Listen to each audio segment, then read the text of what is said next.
Issu du modèle Jet 14, le scooter urbain Sim Jet X est une déclinaison au design plus audacieux et aux courbes plus agressives. Et malgré quelques concessions faites sur certains aspects pratiques, le Taïwanais n'en demeure pas moins très bien loti en termes d'équipements proposés.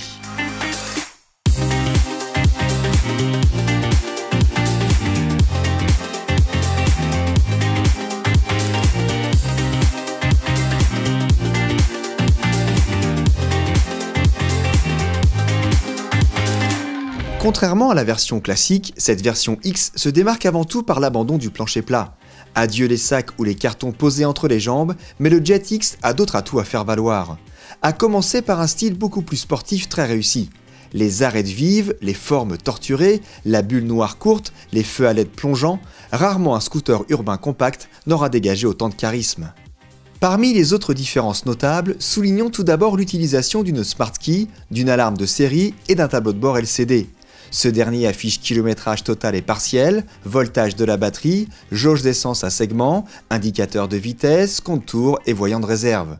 Côté aspect pratique, le Jet X propose notamment une boîte à gants avec prise USB, des repose-pieds passagers repliables, une béquille centrale, une béquille latérale, des warnings et un coffre sous la selle.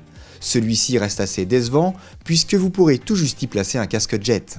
En action, le Jet X se démarque par son poids plume de 140 kg à sec, sa faible hauteur de selle de 785 mm et son gabarit ultra compact qui lui permet de se jouer de la ville avec une insolente facilité. Revers de la médaille, l'espace à bord peut vite devenir un souci pour les conducteurs mesurant plus d'1,80 m. Quoi qu'il en soit, ce scooter est vraiment un king en termes de facilité de prise en main et d'agilité. Le confort est dans la bonne moyenne, malgré une selle légèrement glissante et une protection du buste et des jambes un peu juste. Niveau propulsion, ce Sim compte sur un monocylindre 4 temps injection de 12,6 chevaux.